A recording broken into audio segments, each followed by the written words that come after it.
Nos disponemos para abrir nuestras Biblias en esta noche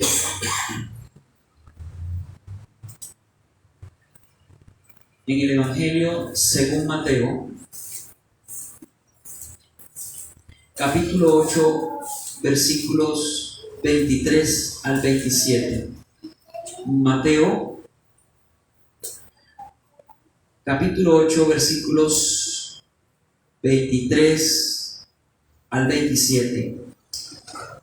Dice la palabra del Señor: y entrando él en la barca, sus discípulos le siguieron. Y aquí que se levantó en el mar una tempestad tan grande que las olas cubrían la barca, pero él dormía. Y vinieron sus discípulos y le despertaron diciendo: Señor, sálvanos, que perecemos. Él les dijo: ¿por qué teméis, hombres de poca fe? Entonces, levantándose, reprendió a los vientos y al mar, y se hizo grande bonanza. Y los hombres se maravillaron, diciendo: ¿qué hombre es este que aún los vientos y el mar le obedecen? Gracias, Padre Celestial, te damos en esta noche por este mensaje, por esta palabra que hoy tú nos traes, Señor, para fortalecernos en medio de las pruebas, en medio de las dificultades. Gracias, Señor, por este alimento, porque sabemos que no solamente de pan vivirá el hombre, sino de toda palabra que sale de tu boca. Te pedimos, Señor, que nos des la iluminación de tu Santo Espíritu, que seas tú en esta noche hablando a nuestros corazones, porque te lo pedimos en el poderoso nombre de tu Hijo amado Jesucristo. Amén. Y esta noche quiero compartirles a todos ustedes un tema que he titulado: Jesús calma la tempestad. Este pasaje que les acabo de leer, de citar, nos relata o nos habla de uno de los tantos sucesos extraordinarios que los discípulos de Jesús pudieron vivir al lado de su maestro. Cuando nosotros vemos en los evangelios la vida de Jesús, su ministerio, podemos ver nosotros las grandes maravillas. Por ejemplo, cómo Jesús sanaba a los enfermos, cómo Jesús con una sola palabra expulsaba a los demonios. Y miramos aquí en este pasaje nosotros cómo el Señor con una palabra pudo calmar al viento y a la tempestad. Es algo extraordinario, y podemos nosotros ver claramente que Jesús no se trataba de un hombre más, de un profeta más, de Israel, de un iluminado más, sino que se trataba del mismo Dios encarnado. Jesucristo es el Dios todopoderoso, el que tiene el control de todo lo que hay, de todo el universo. Por eso Él, en su ministerio, con una palabra sanaba a los enfermos, con una palabra expulsaba demonios, con una palabra calmaba vientos y tempestades. Verdaderamente la vida de Jesús fue una vida sobrenatural, fue una vida extraordinaria, y es la misma vida que Jesús, nuestro Señor, nos llama a vivir. Nosotros hemos sido llamados a vivir una vida sobrenatural, una vida dirigida por el Santo Espíritu de Dios, para vivir no bajo nuestros problemas, no bajo nuestras tempestades, sino encima de ellas. ¿Se acuerdan ustedes el anterior domingo que les compartía acerca de Isaías 40? que aprendíamos nosotros, que los que esperan a Jehová y confían en Él tendrán nuevas fuerzas. Amén. Y abrirán sus alas como las águilas y no se cansarán y no se fatigarán. ¿Se acuerdan ese pasaje?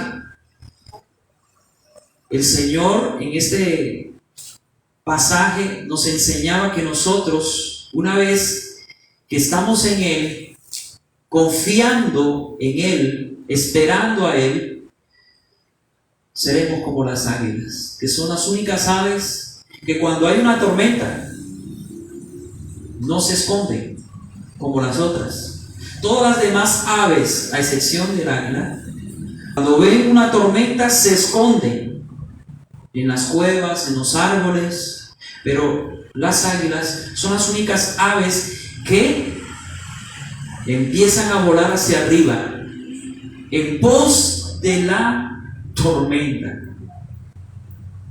y atraviesan la tormenta y empiezan a volar sobre la tormenta, porque esas son las fuerzas que solo Dios nos puede dar, como la de las águilas, para que nosotros podamos estar sobre nuestros problemas, que nuestros problemas no estén encima de nosotros, agobiándonos, entristeciéndonos, debilitándonos. No, el Señor quiere que tomemos fuerzas de Él, confiemos en Él, como lo vamos a mirar en esta noche, para poder enfrentar esas tormentas, esas adversidades que todos nosotros tenemos. Todos nosotros hemos atravesado por esos valles de sombra y de muerte que describe el Salmo 23.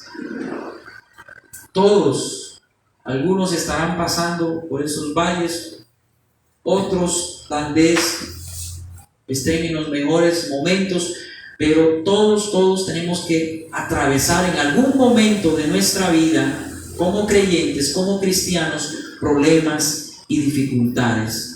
Pero la pregunta es, ¿cómo yo debo enfrentar esos problemas, esas dificultades? ¿Qué actitud debo yo tener ante las pruebas, ante las aflicciones que van a llegar tarde o temprano? Y este pasaje que el Señor nos trae esta noche nos va a enseñar muchas cosas hermosas. Este pasaje tiene una riqueza espiritual enorme y hoy vamos a extraer de este pasaje la mayor cantidad de enseñanzas posibles para que nosotros podamos entender y conocer más a Dios en medio de los momentos más difíciles de nuestra vida. Entonces, en este pasaje se nos muestra a Jesús con sus discípulos en el mar, en medio de una tormenta. Pero si nosotros miramos en el Evangelio de Marcos 4, del 35 al 41, y miramos nosotros también el Evangelio de Lucas 8, del 23 al 25, que relatan este mismo suceso, podemos mirar algunos detalles más y podemos saber nosotros que antes de que ellos entraran al mar en esa barca, Jesús estaba en medio de una multitud predicando la palabra del Señor todo un día, y después de eso despidiendo a la multitud. Y una vez que el Señor Jesús termina de despedir a la gente, le dice a sus discípulos: vamos a la otra orilla, atravesemos el mar, vamos a la otra orilla. O sea, es el Señor Jesús el que invita a sus discípulos a entrar a esa barca y aventurarse a un suceso que sus discípulos ni siquiera presentían. Un suceso que los iba a colocar al borde de la desesperación. Y dice aquí, en este pasaje de Mateo, en el cual nos encontramos en el versículo 23, y entrando él en la barca, es decir, el Señor Jesús, sus discípulos le siguieron. Es el Señor Jesús que nos invita a cruzar el mar en esa barca. ¿Y qué hicieron sus discípulos? Seguirlo. ¿Qué es un discípulo de Cristo? Un seguidor de Cristo. Porque la palabra discípulo es la palabra matetes en el griego, que significa el que sigue a otro. Estos hombres que habían dejado las redes, que eran la mayor parte de ellos pescadores, otro era cobrador de impuestos como Mateo, otro era políglota como Judas. Había de todo un poco en el grupo. Había un revolucionario, guerrillero también en el grupo de Jesús. Había de todo un poco, pero la mayor parte de ellos eran hombres pescadores que conocían el mar, que conocían la pesca. Y cuando el Señor Jesús los llamó a ellos, estando ellos en las redes, dice la Biblia que ellos le siguieron. Es decir, que se convirtieron en discípulos de Cristo. Y así siguieron a Cristo durante 3 años y medio. Eran verdaderos discípulos. Donde iba el Señor Jesús, ellos estaban, ellos le seguían porque eran discípulos. Así mismo nosotros hemos sido llamados a seguir a Cristo.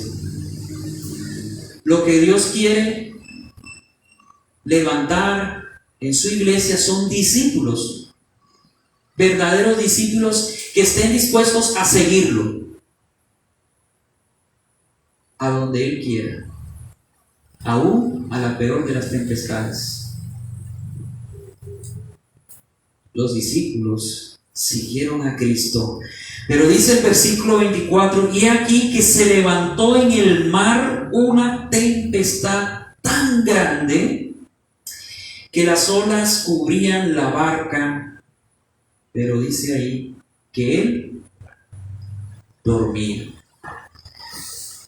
Ellos entran en la barca, empiezan a cruzar el mar de Galilea. El mar de Galilea era un mar relativamente pequeño, no era muy grande, no es muy grande el mar de Galilea.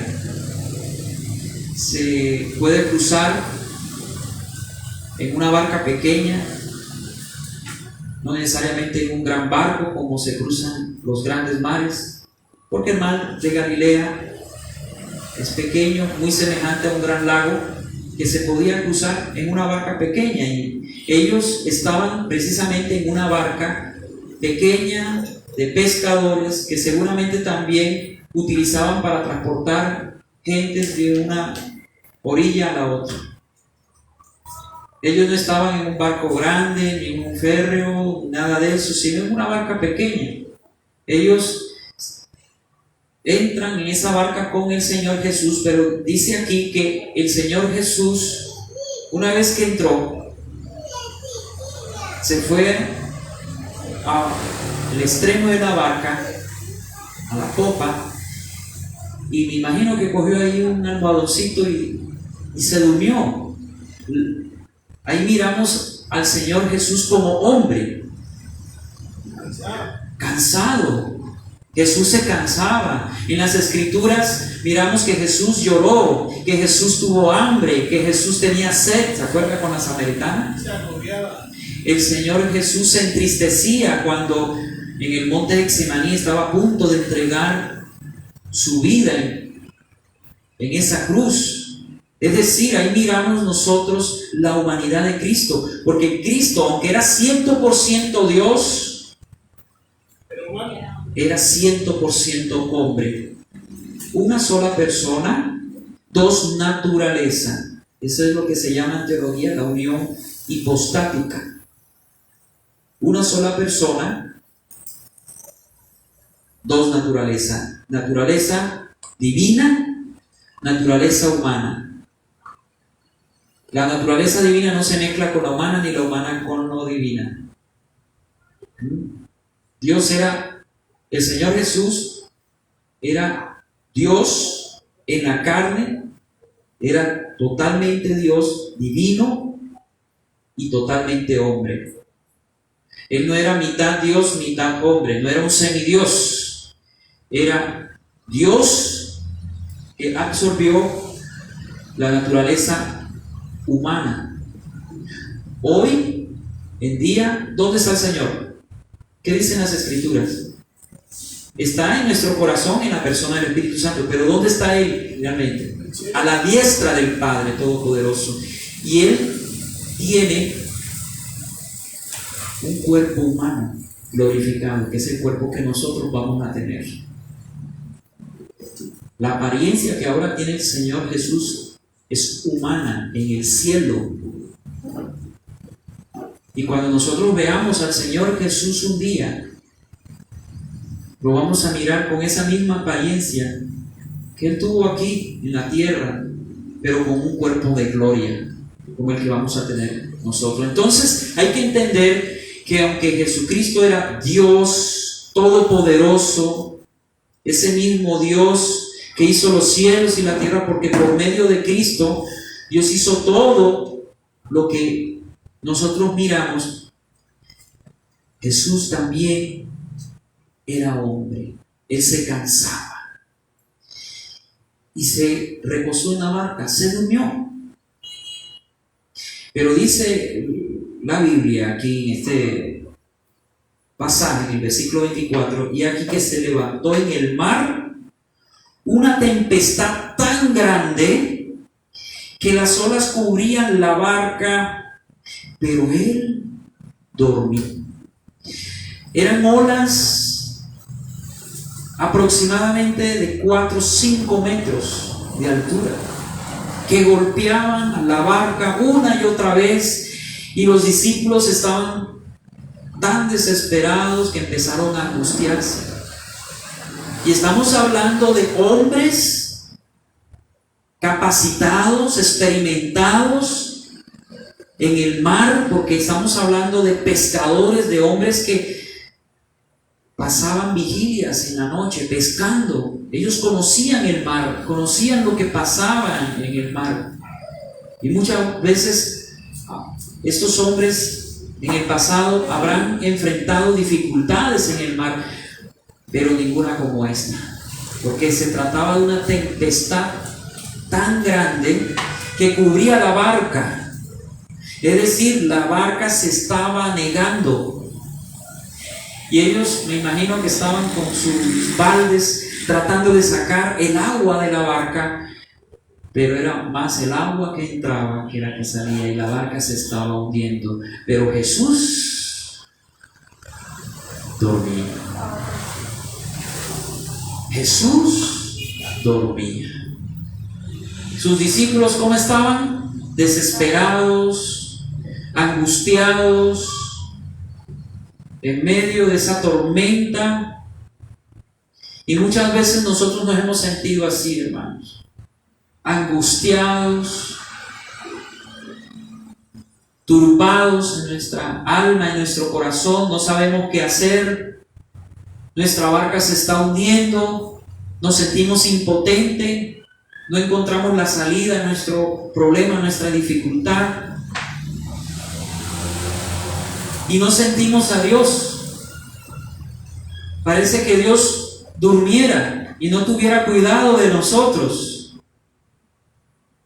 Eso sintieron los discípulos. Se sintieron angustiados, atribulados, tal vez muy solos, porque pues su maestro dormía. Ahí no hacía nada por esa situación.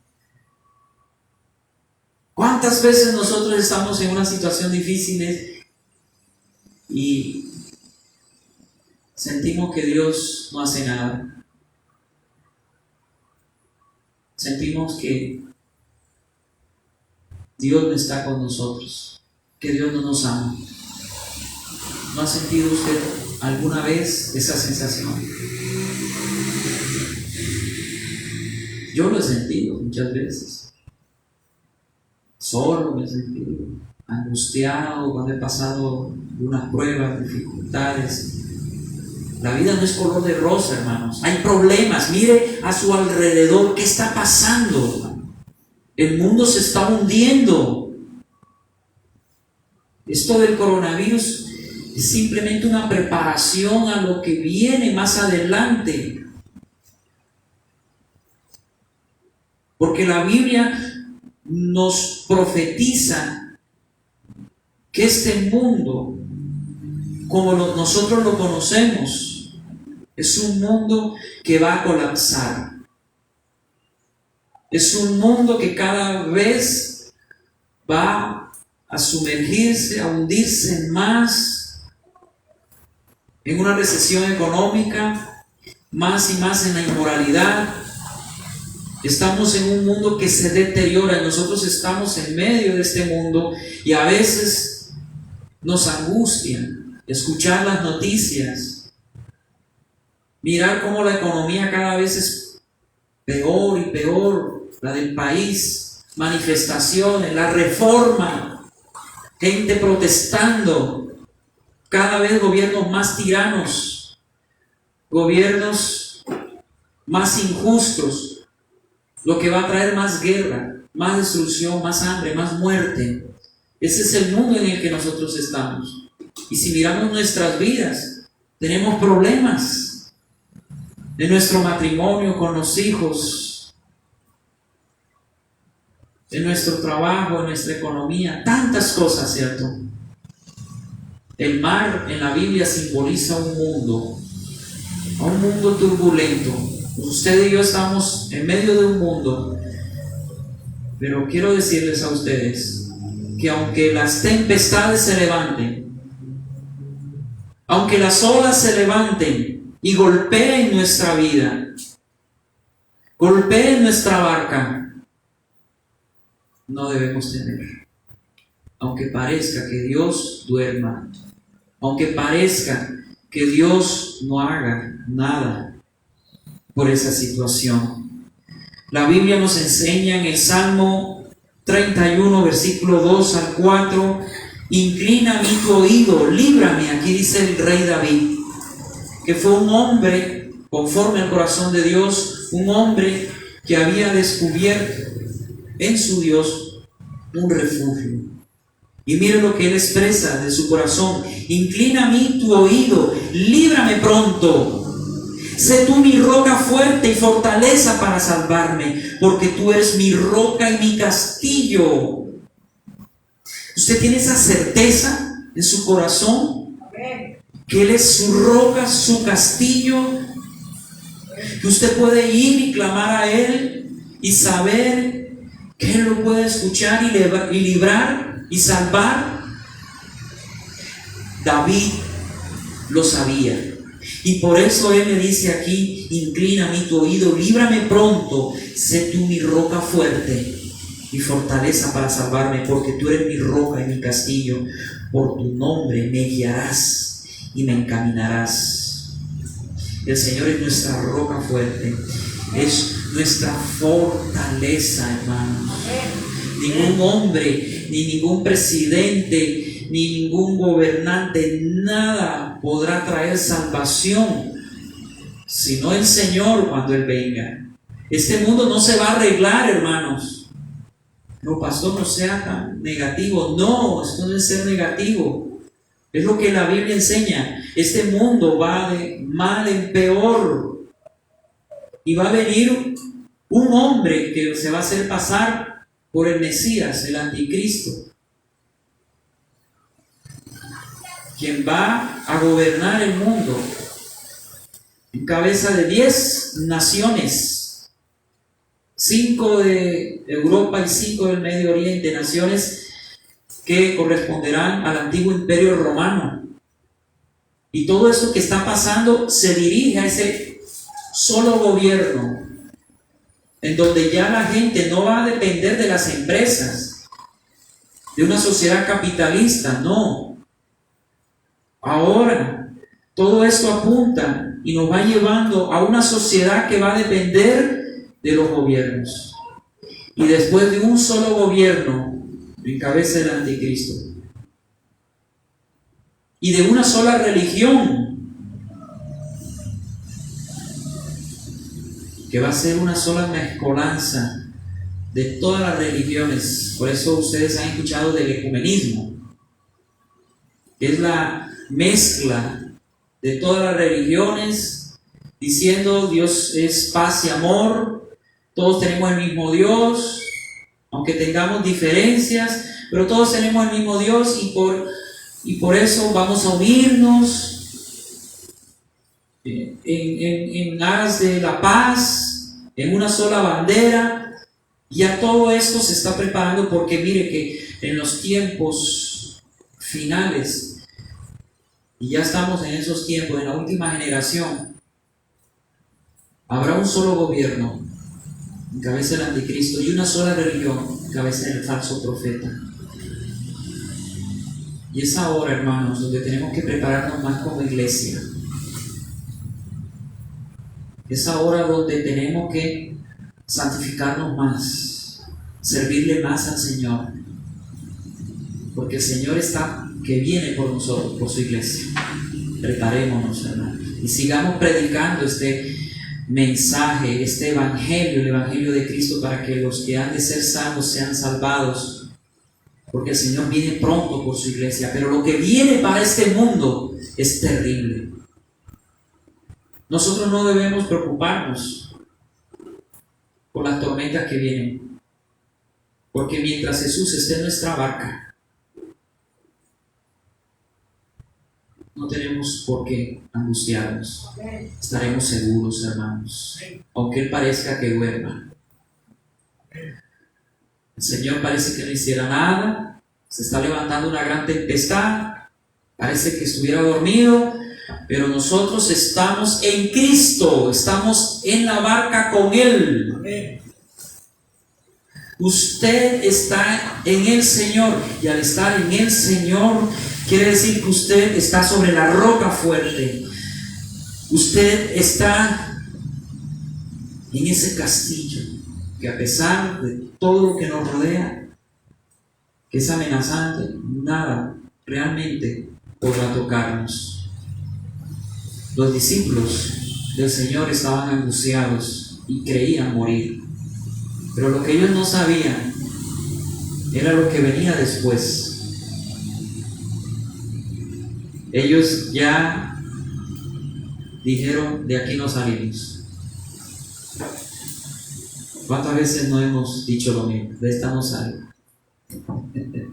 Pero mire lo que dice el rey David, el mismo que escribió el Salmo 31 en el Salmo 27, versículo 1 en adelante. Dice: Jehová es mi luz y mi salvación.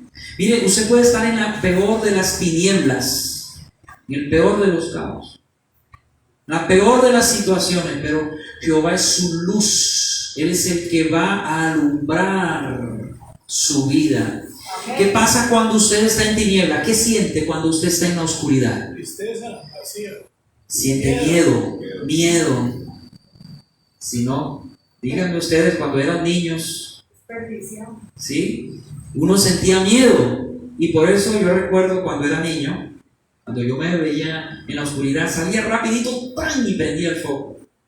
Y cuando nos teníamos que acostar, estaba mi hermano ahí, nos discutíamos: no, apaga tú el foco, no, que tú, porque nadie quería apagar el foco, porque quedaba en tinieblas, se miraba no en la cama, sino en el piso todavía, y porque las tinieblas, la oscuridad trae miedo, temor. Y este mundo está sentado en tinieblas. Espiritualmente hablando, estamos en tinieblas, pero tenemos la luz que es nuestro Señor, su palabra. Por eso no debemos temer. Y el rey David dice: Jehová es mi luz y mi salvación. En Él está nuestra salvación. No importa la situación que tú tengas, qué tempestad tan grande se haya levantado ante ti, amenazando tu vida, el Señor es tu luz, es tu salvación. Por eso tienes que decir así como este salmista: ¿de quién temeré? ¿De quién? Si Él es mi luz, si Él es mi salvación, ¿de quién temeré? Usted no tiene por qué temer de nada, hermano. Él es su luz, Él es su salvación. Crea. No, es que usted no sabe, pastor. crea, descanse en Él. Él es su luz, Él es su salvación, Él no lo va a dejar solo. Usted es su hijo, su hija. Confíe. Jehová es la fortaleza de mi vida. Si usted se siente débil, busque las fuerzas en el Señor. Estos discípulos se habían sentido débil, porque el miedo trae ¿qué? Debilidad. Usted cuando siente miedo se siente débil, ¿sí o no? Vulnerable es la palabra. Y duda. Exactamente, esa es otra cosa que trae miedo.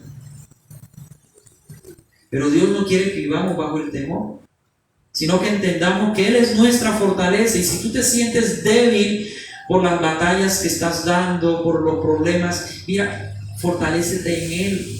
Ora, lee la Biblia, congrégate, escucha la palabra del Señor. Eso te va a ayudar, te va a fortalecer. No te quedes ahí en tu casa, en las cuatro paredes, bajo tus problemas, bajo una nube oscura, en la desesperación. No, levántese en el nombre de Cristo Jesús y empiece a pelear la buena batalla, empiece a correr esta carrera, a seguir adelante defendiendo tu fe, lo que has creído. Jehová es la fortaleza de mi vida. ¿De quién he de atemorizarme? Si Él es tu fortaleza, ¿por qué ha de atemorizarte? No debes temer. Cuando se juntaron contra mí los malignos, mis angustiadores y mis enemigos, para comer mis carnes, ellos tropezaron y cayeron. No importa qué enemigo se levante contra ti, qué persona quiera buscar tu mal, qué enemigo tengas, no importa. Esos enemigos van a caer, porque van a tropezar, porque es Dios quien pelea por ti. Él es el que pelea por ti. Si hay alguien que se ha levantado como tu enemigo a hacerte daño, ten confianza en el Señor, que Él pelea por ti. Mía es la venganza, dice el Señor en Romanos 12. Deja lugar a mi ira, mía es la venganza. Déjale a tus enemigos al Señor. Pero no se lo vas a dejar como con esa satisfacción, Señor, para que te encargues de Él y le des su merecido. No, lo vas a hacer con amor, orando por ellos, bendiciéndolos con una oración, porque la Biblia enseña que debemos orar aún por nuestros enemigos. Oremos por nuestros enemigos, por aquellas personas que nos han hecho daño. Esa es la mejor manera de pelear esta guerra espiritual, porque nuestra guerra no es contra carne y sangre, hermanos. Efesios 6, versículo 12. No es contra carne y sangre, sino contra principados, potestades, gobernadores, huestes espirituales de maldad. Detrás de la gente, de esa gente que te hace la vida imposible, que te ha hecho daño, está una obra espiritual. Y es por eso que tú tienes que orar por esa persona, porque esa persona simplemente ha sido el instrumento de Satanás. Pero tu enemigo no es esa persona. Nuestra lucha no es contra ellos. No la cojas contra ellos. Ora por ellos, por los enemigos naturales. Pero en el nombre de Cristo, pídele al Señor que reprenda al enemigo de tu vida y se encargue de ellos. Porque es el Señor el que lo hace. Aunque un ejército, versículo 3, acampe contra mí, no temerá mi corazón. Aunque contra mí se levante guerra, yo estaré confiado. David era un hombre que estaba siendo perseguido por el rey Saúl y todo su ejército, pero él pudo descubrir en medio de esa situación, en medio de ese problema tan difícil, de esa tempestad, pudo descubrir que Dios lo guardaba, que Dios lo sostenía. Hermanos, todos nosotros vamos a tener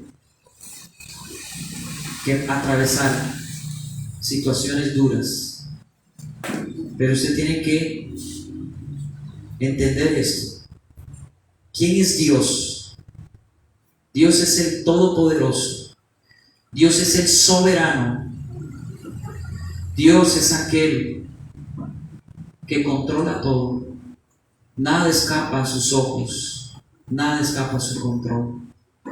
Y si Él permite tempestades, es con algún propósito. Amén.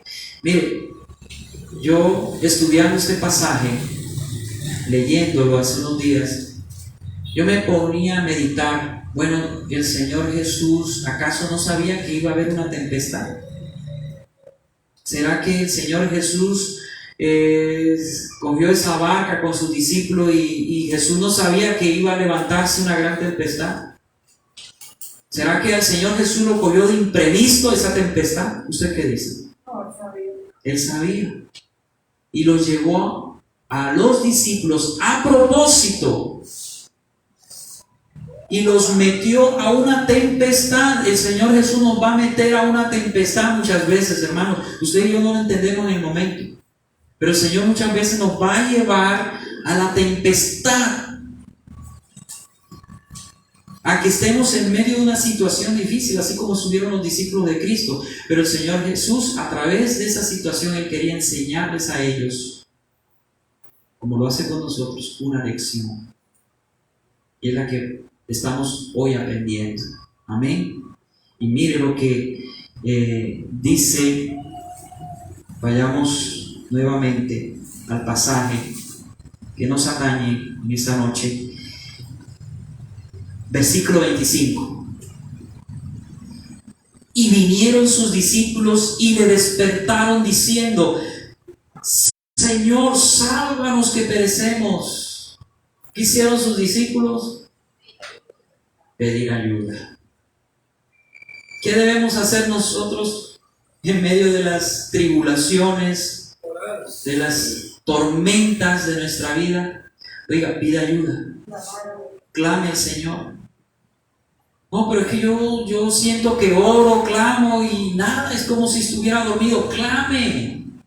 Siga orando, clamando.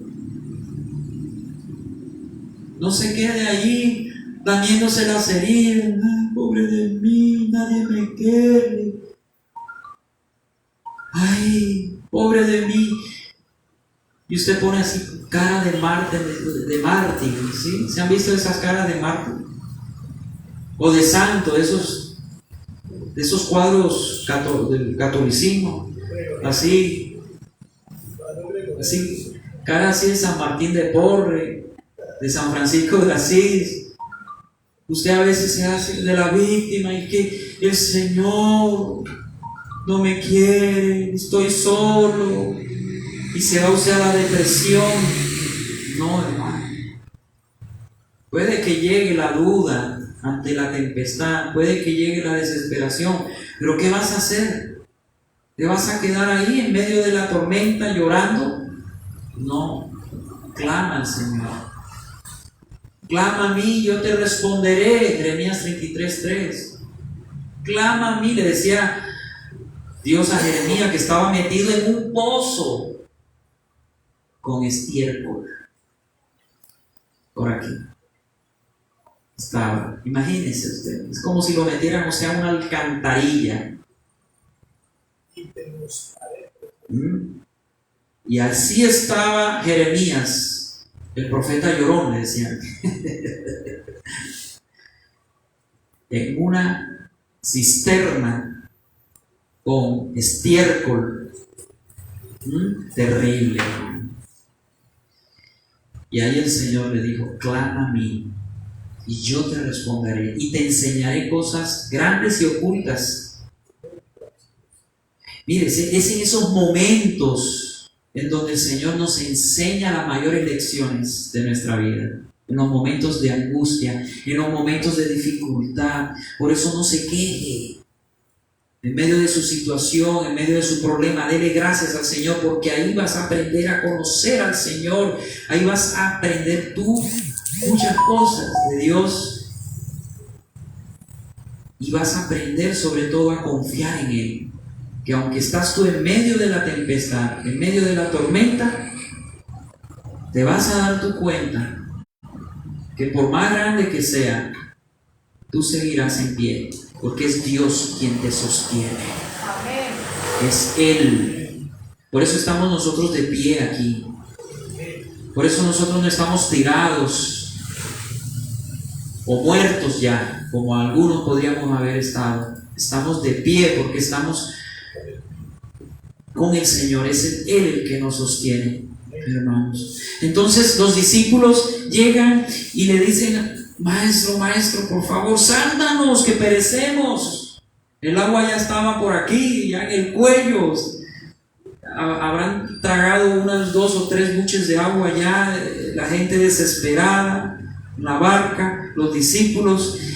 Y Él se levanta, mire, versículo 26, Él les dijo: ¿por qué teméis, hombres de poca fe? ¿Qué es lo primero que hace el Señor en medio de esas circunstancias?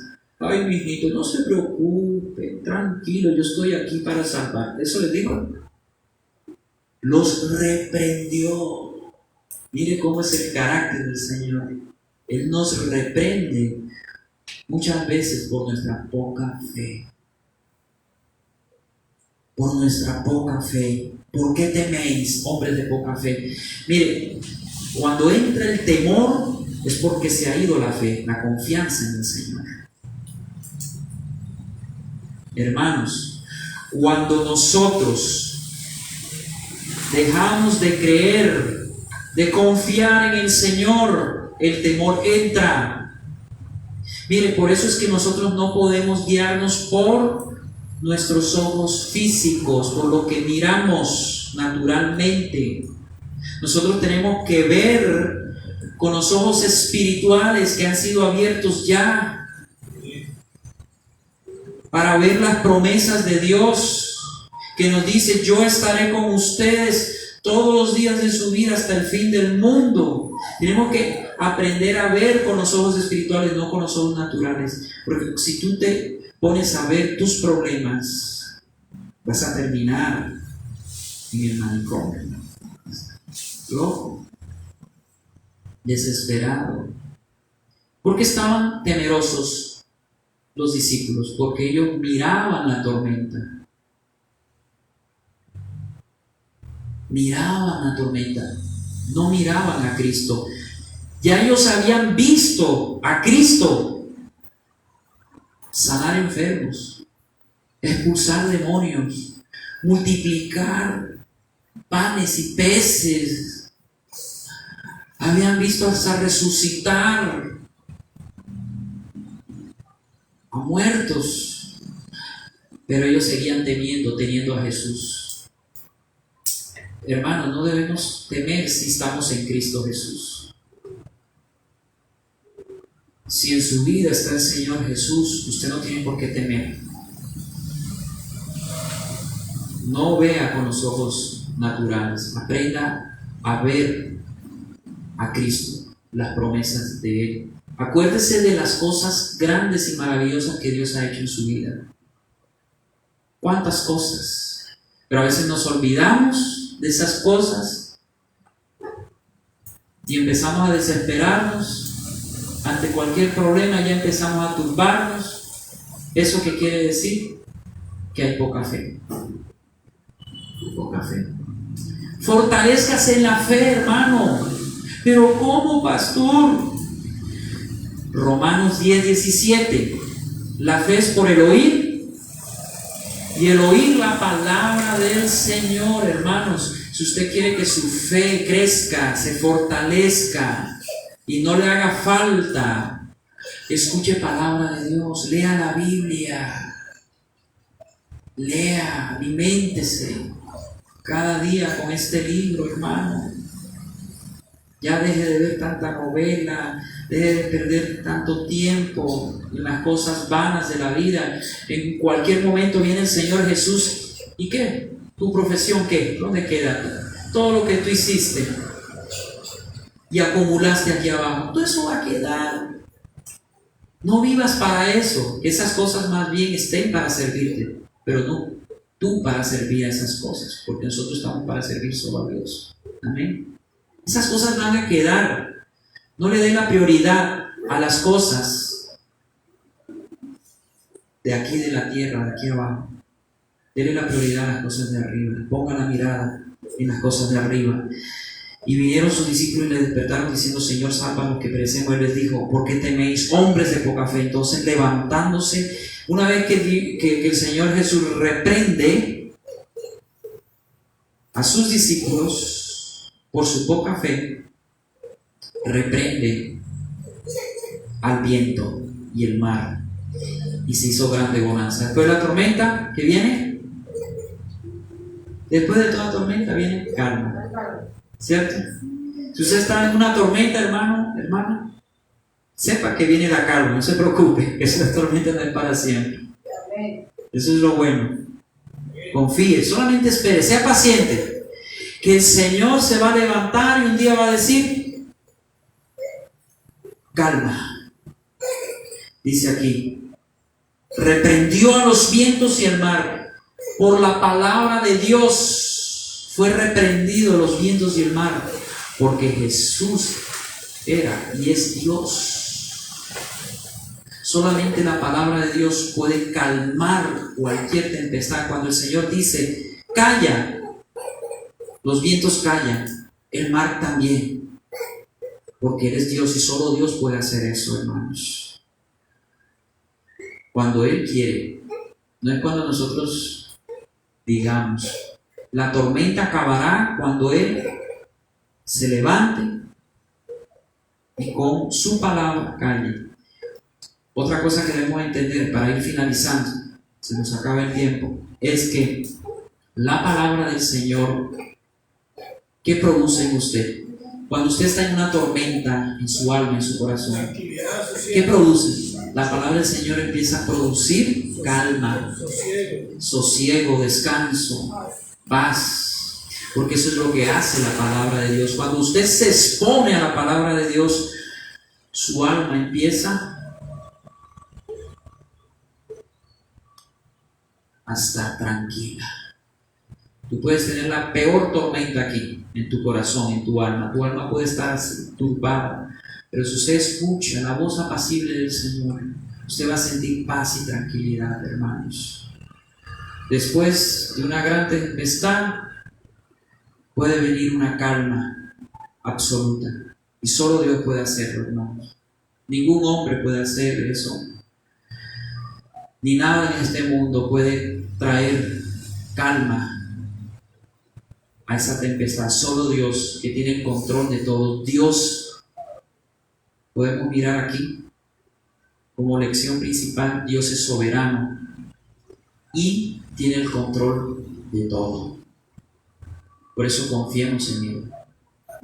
No importa qué tempestad estés enfrentando. Versículo 27: y los hombres se maravillaron diciendo: ¿qué hombre es este que aún los vientos y el mar obedecen?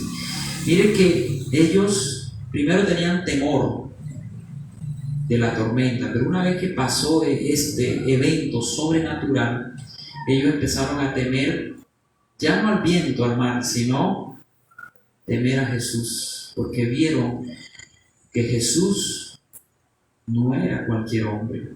Ellos empezaron a entender que Jesús era Dios, que Él tenía el control de todo y que en las manos de Él, por más grande que sea la tormenta, ellos podrían estar tranquilos porque nada podría tocar. Ellos aprendieron que Dios es soberano. Los discípulos de Cristo aprendieron también que Dios tiene el control de cada evento, y pudieron aprender que deben confiar en Él, que están seguros en las manos del Señor. Esa es la enseñanza que el Señor hoy nos transmite. Dios quiere que entendamos que a pesar de lo que estamos viviendo ahorita en el mundo o en nuestras propias vidas, Dios es soberano, Él tiene el control de todo y que Él obrará en su momento y Él nos salvará. Usted tranquilo, descanse en el Señor. que Él calmará esa tempestad y un día, hermanos, estaremos en su gloria. Estamos finalizando los últimos 6.000 años de historia. Estamos ya finalizando los 6.000 años de historia que deben cumplirse del reinado del hombre. ¿Cuándo se cumplen? Según la genealogía bíblica, según el calendario gregoriano, en el año 2033. Se cumplen los 6.000 años, pero como hay 5 años perdidos, porque cambiaron del calendario gregoriano del calendario lunar al gregoriano, más o menos en 350 después de Cristo, se han perdido unos 5 años. Si tú a ese 2023 le quitas 5 años, 2028 están cumpliendo según el calendario lunar. Si a esos 2028 le quitas 7 años de tribulación que no vamos a atravesar nosotros, la iglesia, 2021. La pregunta es, no estoy hablando ni de día ni de hora, porque nadie sabe el día y la hora, pero sí podemos saber los tiempos. ¿Será que en este 2021 el Señor viene por nosotros? Por eso preparémonos, hermanos, y ya viva completamente para el Señor, porque de Él vamos a recibir recompensa, porque cuando Él venga no vendrá con las manos vacías, vendrá con galardón.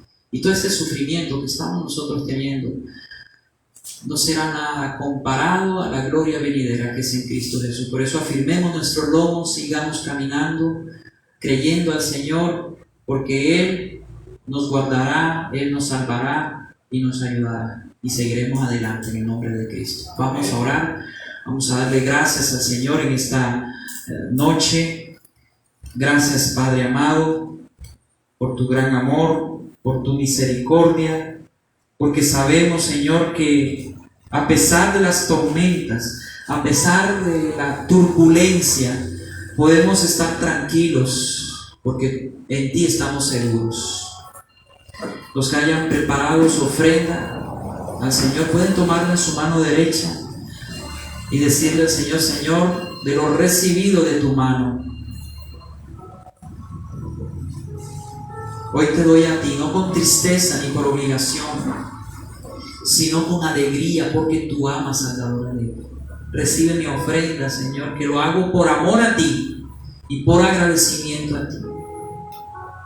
Bendice, Señor, las ofrendas de tus hijos, en el nombre del Padre, del Hijo, del Espíritu Santo.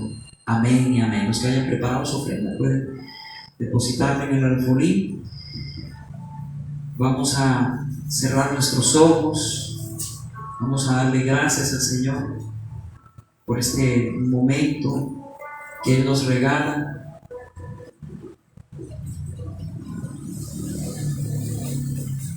Vamos a derramar nuestro corazón delante de Él. No importa qué estás tú pasando, tal vez te sientes destrozado en tu corazón, tal vez estás sufriendo, estás pasando algún quebranto. Dios no es indiferente a tu problema. Él no es indiferente. Aunque parezca que duerma, Jesús no es indiferente. Él no es indiferente. Él está ahí en tu barca. Y solo una palabra de Él bastará para que todo acabe, para que haya bonanza, tranquilidad, paz. Levanta tus manos en esta noche y dile: Señor, ayúdame, porque estoy atravesando un tiempo difícil. Ya no puedo más, te necesito. Dígale al Señor. Humíllese delante del Señor y dígale: Señor, ya no puedo más, ayúdame. Te lo pido, Señor, en el nombre de Cristo Jesús.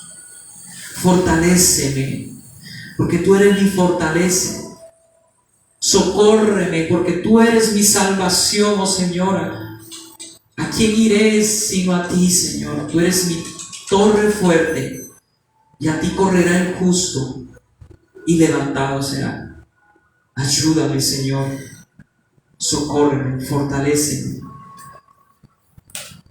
Que mi ánimo no se canse hasta desmayar. Levanta tus manos al Señor y recibe nuevas fuerzas en el Señor. Toca, Espíritu Santo de Dios. Fortalece, Señor, a tus hijos. Trae consuelo, trae paz a su corazón, al corazón de cada uno de ellos, oh Señor. Toca, Espíritu Santo. Trae consuelo, trae paz a sus vidas, oh Señor. Trae, Señor, fortaleza a su alma. Sigue, Señor, trayendo esa paz que sobrepasa todo entendimiento. Hoy el Señor dice: la paz os dejo, mi paz os doy. Yo no os la doy como el mundo la da. No se turbe vuestro corazón, dice el Señor, ni tengan miedo. No tengan miedo, dice el Señor. No tengan miedo. Hijitos, yo estoy con ustedes, dice el Señor. Yo no los dejaré. En este mundo tendréis aflicción, pero no teman, porque yo he vencido al mundo. El que venció al mundo está con nosotros en nuestra barca. Y por más grande que sea la tormenta, esa barca no se va a hundir, porque está Jesús ahí. Jesús está en nuestra barca. Recuerda siempre esto. Por más dura que sea la tormenta, tu barca no se hundirá. El Señor te sostendrá. El Señor te ayudará. Dile al Señor: Señor, tú me ayudarás, tú me sostendrás. Ahora hable y declare con su boca el Salmo 46. Este salmo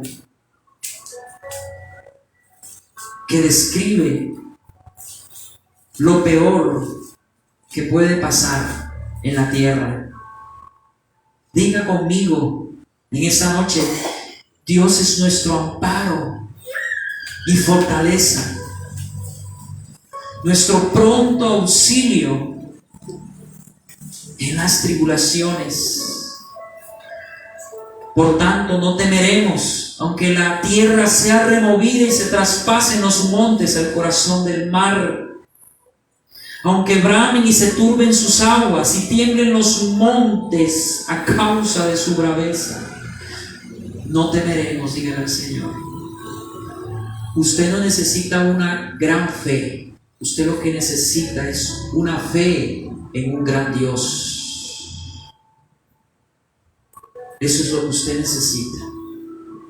Si tú tuvieras una fe como un granito de mostaza, le dirías a ese monte: pásate al otro lado, y se pasaría. Tú no necesitas una gran fe para ver cosas grandes y poderosas de parte del Señor. Lo que tú necesitas es fe en un gran Dios. Que tú puedas entender que Dios es grande, que Él es poderoso, que Él es soberano, que Él tiene el control de todo, que tu vida y la mía está en las manos del Señor. La Biblia nos enseña en Romanos 8:28 que para los que amamos a Dios, todas las cosas nos ayudan a bien. Y esto es aquellos que tienen un propósito en el Señor. Cierre sus ojos y dígale: Señor, en ti confío, yo descanso en ti, no temeré mal alguno. Aunque ande en valle de sombra o de muerte, no temeré mal alguno, porque tu vara, tu callado, estarán ahí para infundirme aliento. Gracias, Señor. Bendice a cada uno de tus hijos, fortalécelos en esta noche, ayúdales a seguir adelante, guárdalos y protégelos de todo mal. Y bendícelos en esta noche en el nombre del Padre, del Hijo y del Espíritu Santo. Vamos a terminar con una alabanza y ahí nos despedimos. Gracias, Señor. Te alabamos y te exaltamos.